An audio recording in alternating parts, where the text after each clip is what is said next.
Welcome back to Retro Racer. It's almost Friday lunchtime, bit of a late start today, but I've just been fiddling around with this repair section just here. It's getting closer all the time, but if you can see down there where it meets the body, it's sitting a bit low because that there is the remains of this section, which was spot welded onto that section. I'm not interested in taking it off, it's not rotten, so I'm just going to butt up there. But I'm having to put this step in the material to get up to the lip that it mounts on and to get it to match along that side there. The first time I actually rolled it the wrong way, so I flattened it out. As I said in the previous video, this stuff's soft as butter, so I'm not too worried about stressing the material, and it's quite malleable. But what I do need to do is to move that step another 3mm into the material. So I don't know whether it will crack or not. I'm going to flatten it out again and try a third time lucky. So I've got this section to sit in better. The magnet's just on there so I can handle it from the engine bay without it dropping in. I'm a little bit short there by a few mil, but I'm going to do a couple mil. I'm going to do my copper backing plate trick there, and it's 1.2 and 1.2 mil, so that will fill nicely. I'm just going to spot it in where I can, and then manipulate everything from there. I was able to flatten out and move that offset down about 4 mil, and then as you can see there, it tilts to the left a few degrees, and that's because that's to match up to the flange that it butts up to. It's not an OEM proper repair. I'm sort of just making this fit. I'm not that fussed about it being totally original panels and so forth. I don't know if I can show you this. I'll give it a go to get down in there. But this panel that I thought was badly rusted inside, the texture that I'm feeling is the sealer. And as you get down to here, the sealer is about 1/4 mil, or maybe even more, about 8 mil, 5/16 of an inch thick.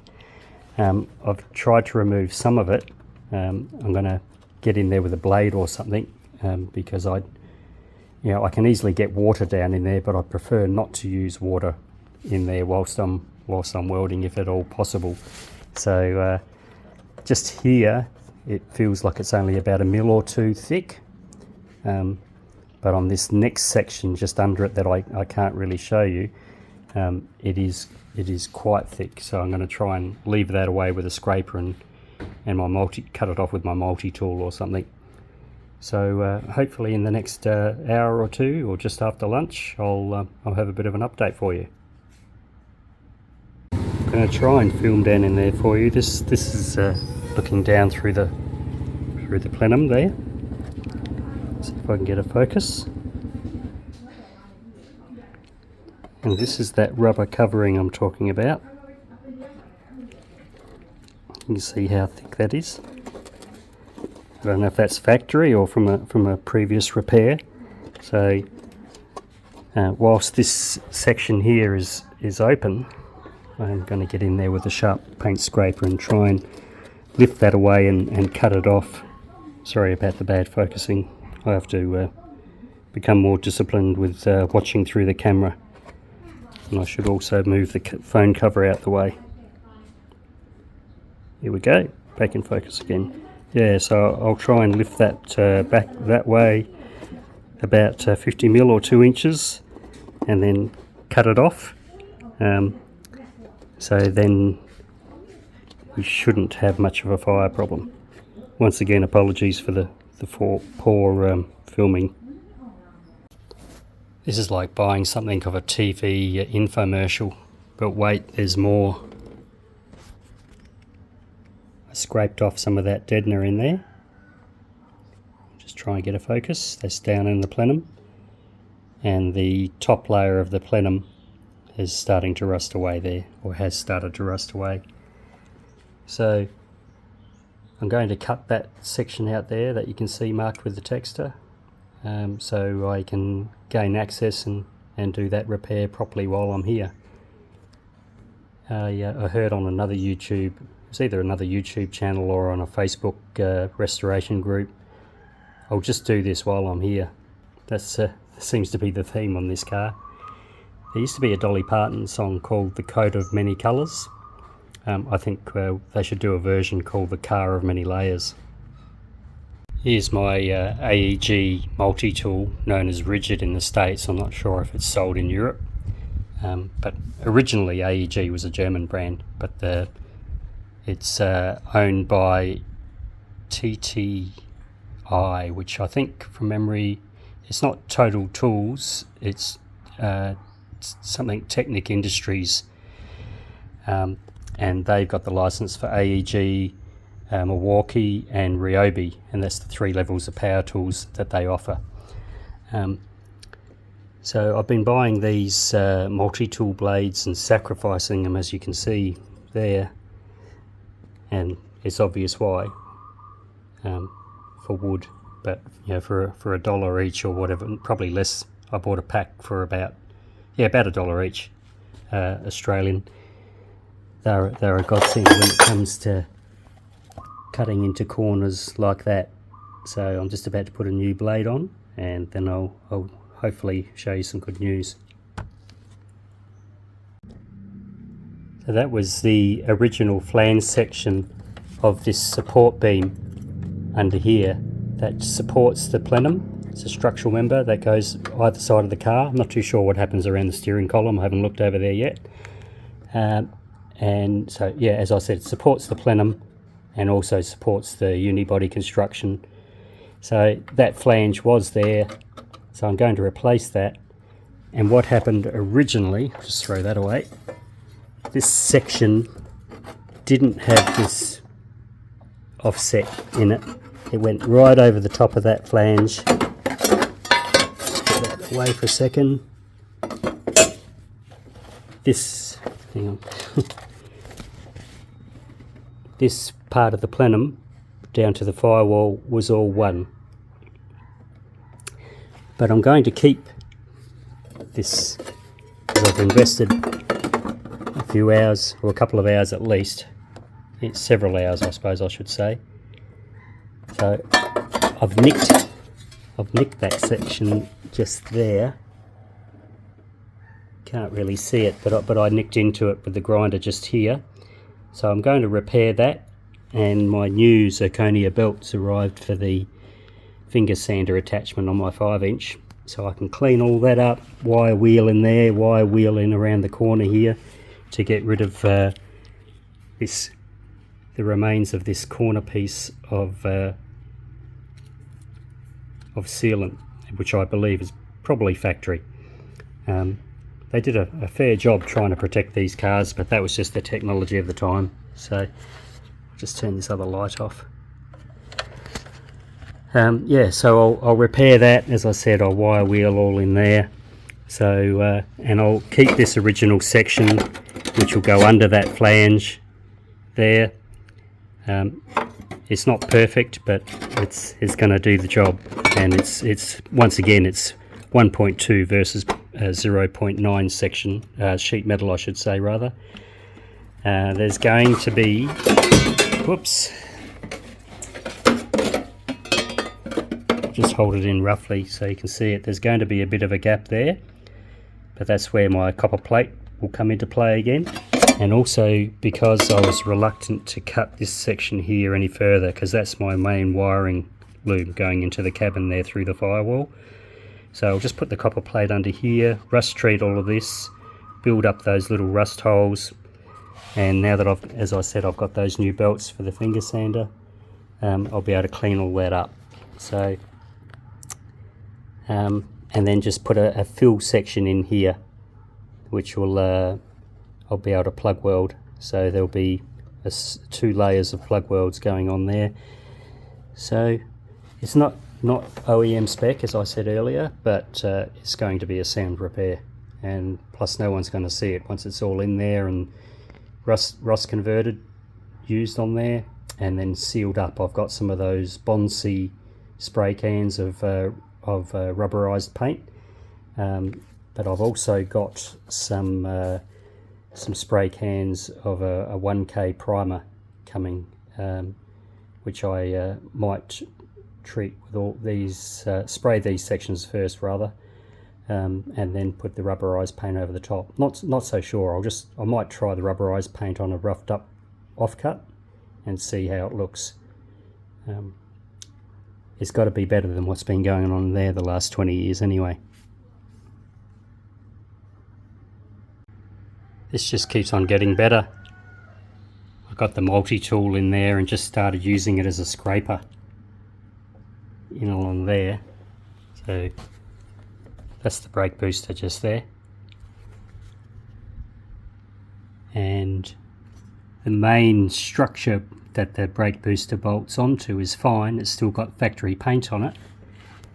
But this sound deadening material and heat insulating material that BMW used on these cars, and that's obviously why they were super quiet, because they had that inside and out, but it just trapped moisture, especially in cars that were flooded and, you know, muddy sort style of water got up in between and ground its way through the paint over the years, especially in this tropical humid environment. This was a Bangkok car. It's always hot and humid down there all year round. So I have to take I didn't want to, but I have to take the brake booster out, disconnect the hydraulic lines. That's no big deal. Brakes need attention anyway, and at least be fully bled when I'm finished. Because as I mentioned in an earlier video, I've got new front brake lines that you can just see down through there. I've got those. They'll be going on as I start putting everything back together, but that's a little further away now that I've seen this. So I'm going to continue this cut right through here. I could patch around it, but I think I'd rather, now that I've got the bead roller, I think I would rather cut straight through there, undo the last couple of spot welds that exist there. I've got those little serrated spot weld drills that seem to work okay once you get them located, but otherwise I'll use the zirconia belts on the finger sander. Once the brake booster's out the way, I can pull these lines out the way and start cutting back this section of the lower plenum to good material, and replace that section. And if I get all this off in one go through here, then I've got a good sample to build. That's an access hole for the wipers from memory. I can't remember exactly what that hole was for, but that will have to be there again. That's no big deal. I've got hole saws and step drills, all sorts of stuff. Anyway, I've got a lot of work to do, so I'll get on with it. But that sound deadener stuff is definitely not a good long-term proposition. My understanding is once these E30s swapped over from this beautiful little M10 engine to the E40, my understanding is that some of the body treatments during manufacturing process were much better and that they don't rust, but I'll reserve judgment on that until I see one and move the mat out the way and have a look, because I do hope to get one of those in the future, but that's a few years away yet. I want to get this one back on the road and start enjoying it. Anyway, so I did say see you next week on yesterday or last night's video. I think you've got a little more entertainment coming your way tonight. Just digressing for a moment, I wedged that in when I was doing the structural repairs there that you'd all be familiar with if you watched from the early parts of this series. But I kind of want to drop some brake fluid down here now, so I thought I'll try and get my jack out the way. That stand was under the cross member up here, so I didn't want to drop brake fluid down on that. I'm not worried about the cross member and all that. That's all going to get painted at a later stage, but I can flush it with water to stop the brake fluid corroding the paint away or eating the paint away. So that's just sitting there at the moment.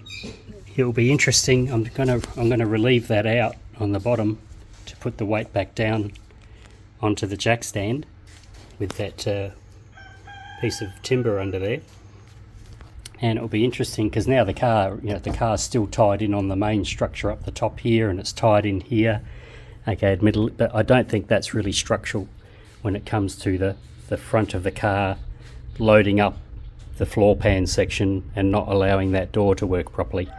So I'll knock that out in a second, and I'll come back to you, and hopefully the door still opens and closes properly. Okay, so I knocked that out, took the floor jack out. The car's now resting on that jack stand and timber bearer under there, and the door's beautiful. When I first put the car under there in the first video, I couldn't open the door. So the front of the car with the engine weight and everything is hanging off that jack stand down there. So I'm quite pleased with that, and I was quite confident anyway that I had it right. Anyway, I'll get back to it. It didn't take long to get the brake booster and its mounting bracket up. Now, what I said earlier about this structural section under here going right across the car is incorrect. It only goes up to the air conditioner box, and then it has a bracket that goes up into the body, which it could also be possibly the mounting for a left-hand drive steering column, and that's where this part of the brake booster bracket bolts onto. When we were looking through, I'll just try and get it back in focus. When we were looking through that hole earlier and I saw black material, I thought it was another complete wide structure under there, but the black material was just the top of the brake booster bracket. So that came apart quite nicely, as I said, and I'm kind of glad that I found all this now, because luckily the brake booster didn't suffer. Just pull this out the way a little bit. So there was a little bit of surface rust here, and I've just gone in there with the multi-tool cutting blade and just sort of vibrated it off. There's a cut here, so I'm just going to cut down there, and I'll see if I can find some good material here. Otherwise I might cut this front plenum section. I might cut a bit further back, because I think I'd like to stagger these two joints. I don't think it's that critical, but I just prefer to. I'm not worried about this flexing at all, because, as I said, there's a fantastic pressed section inside the car. That's all still very sound. No paint flaking or anything like that. It looks very good. And that's what ties the brake booster and the firewall, the brake booster bracket I should say, and the firewall. It ties it all together very nicely. As I've said before, beautifully engineered car. So I'm going to unpick this section now, then cut this section out. I had a thought just before I started filming. I thought, wow, do I cut all this out and do this all again, or do I just do it in sections? I don't know yet. I'll cross that bridge when I get to it, as to whether I replace all of that in there, the bottom section of the plenum. I'd rather not. So we might just get away with a strip through here that joins onto my other repair that's going to go there. That's probably my preference at the moment. Anyway, we'll soon see. Right, so I've cut out a little bit more of the front of the plenum to give me access to cut in there.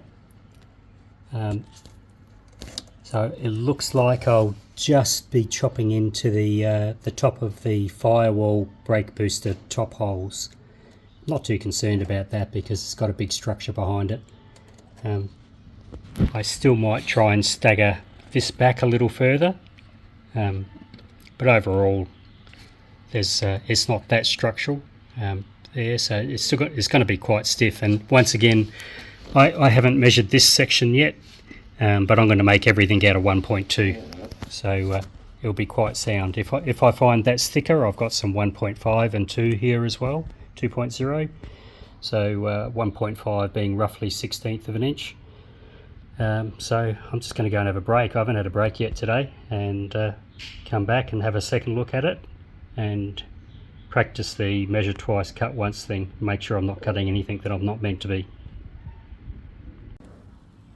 Just before I take off on my break, I was just looking at this section here thinking, why is that? Has that got a doubler under it? But no, it's just the sound insulation that they spray on in the factory. So I would imagine that even though this car was flooded, all the rust has happened on the outside here and grown to the inside of the car, just purely from that terrible sound deadener mat that they've got everywhere. So it's going to be fun over there when I get to that side of the car. That may well actually be the concluding factor to pulling out the motor. I may well have to do it looking at that now. It'll be a lot easier to work in there if I do, and I can give the motor a good clean up. But that just extends the project. I was hoping to have all this done by New Year, or the end of this calendar year.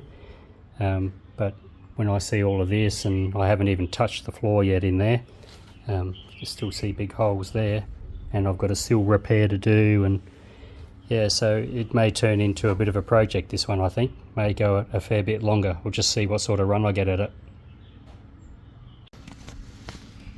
I just cut through here, and I started cutting here and was cutting this way, and as I released that and cut through there, I felt the car move, and that opened up. That was cut by a 1mm blade, and when I put my hand under the wheel arch and lift, you can see it.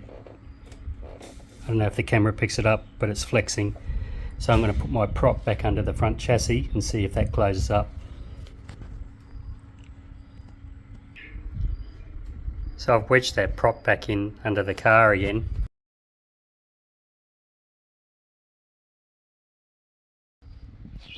So I put the prop back under the car, and I suppose, you know, it has closed that back up again when I push that down. Everything's got a bit of load in it. So I'll leave that under there until that's all stitched back up again. Righto, well, I started shaping this replacement panel. I've got a bit of work to do here. I think I need to sharpen this one up a little bit here, flatten that out a little bit, and make it the transition start much earlier. Seems to be a bit different, but I also have to keep in mind that there's another section that has to fit on top. Just give me a sec. It was right here in front of me. So this has to go there. So yeah, I suppose if I make that kick up more, then it'll be somewhere near right, or I might have to remake it. We'll see. This stuff, as I said in earlier parts of these videos, it does shape really well, so I'll have to rework this right hand side of this panel where all those squiggly lines are. I'll get there. I just quickly made this one in the last 30 minutes, so I'll learn.